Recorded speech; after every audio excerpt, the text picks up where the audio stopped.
Oh, come on, you can go faster than that. Hold tight.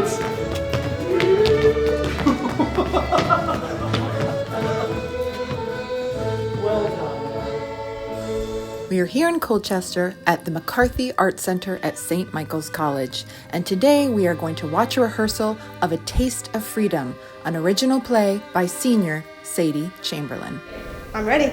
And I am the writer of and an actress in A Taste of Freedom. The background is a Celtic myth, the myth of sirens seducing young men. It's a little absurd, it's a little silly, it's a little saucy. Fortunately, I'm quick with the joke.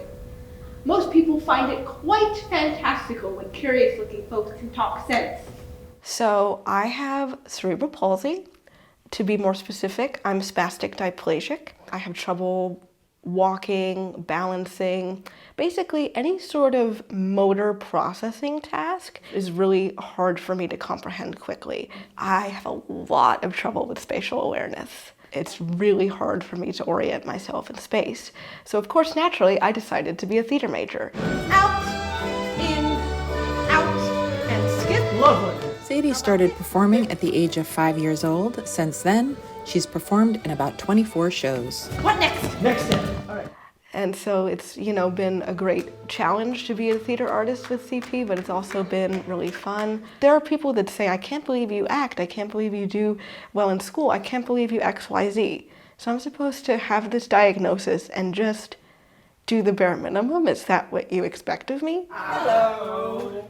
How's it going?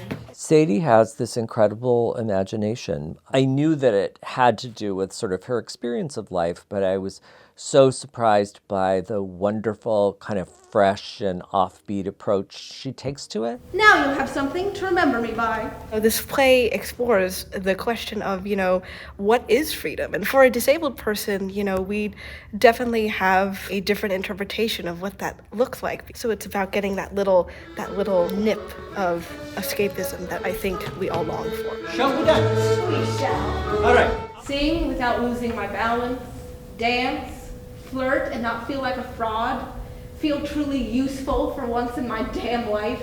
Sadie does have a physical disability, and so people see that, but there's this whole inner world, kind of who she is and who she wants to be. She's a fierce advocate. And I'm able to just exist in a friend group and not be like the disabled person in that friend group. If you want to know more about the social consequences of disabled life, A Taste of Freedom is a great place to start. Shameless plug. I am from Vermont, born and bred in Vermont. I'm an NEK girl. I do keep my chicken coop and I manage all that, and my family helps out. We don't have a farm, but a couple chickens and some dogs and a cat is good enough for me. You have a twin sister? I do, an identical twin sister. And whatever chores that my sisters were assigned, I was also assigned. I don't think that everyone needs to go away to college, but I do think I did. I've always loved teaching. I've been able to explain aspects of disability culture and what CP is since I was 8 years old, because my parents knew that I needed to become an advocate for myself. But I'm sure you're a source of inspiration. You will not use such a vile word in my presence again. And I love just thinking. I love just existing in my own thoughts, and that's kind of where this play came from. Kira is essentially playing a saucier version of yours truly.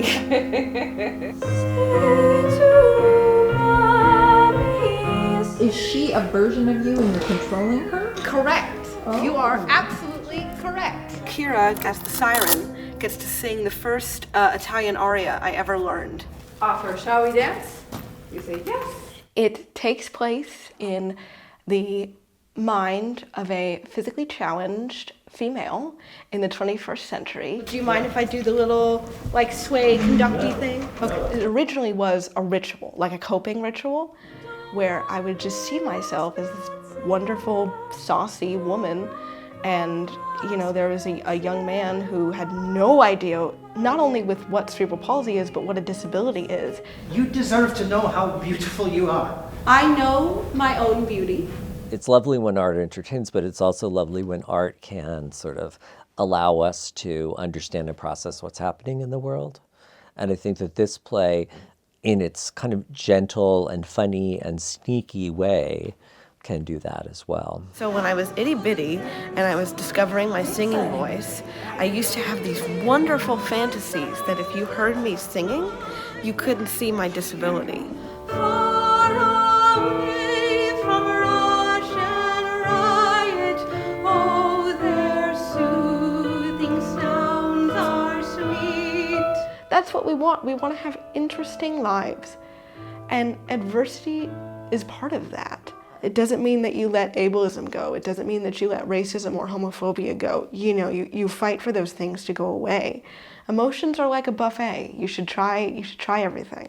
They are fantastic, and without them, I would just be nothing. I would be a ball of nervous flesh. Like, my job as a disabled person is not to teach you. My job as a disabled person is to be myself, and if I choose as Sadie to teach you, then that is my great honor. The incoming class this year, about a third of the students have documented disabilities, and so they register with our office, and we provide them with all sorts of accommodations, classroom accommodations, testing accommodations, getting access to their learning in any way that they need it. The accommodations here are just wonderful.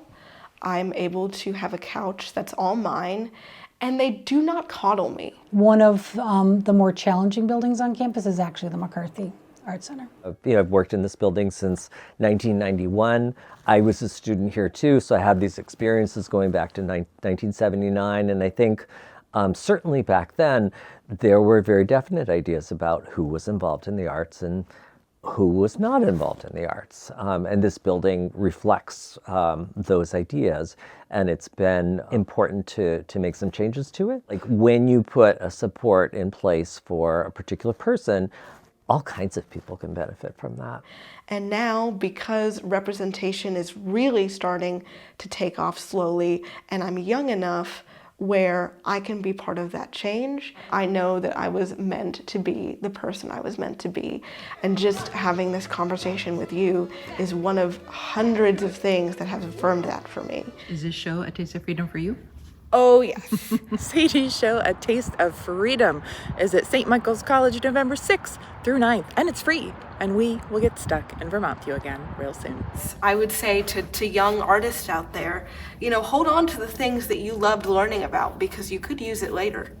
And also, we love copyright-free music. I love that too. I'm so glad to hear. So you have public domain. The Italian aria is public domain? Yeah, it's from 1749. I think that counts.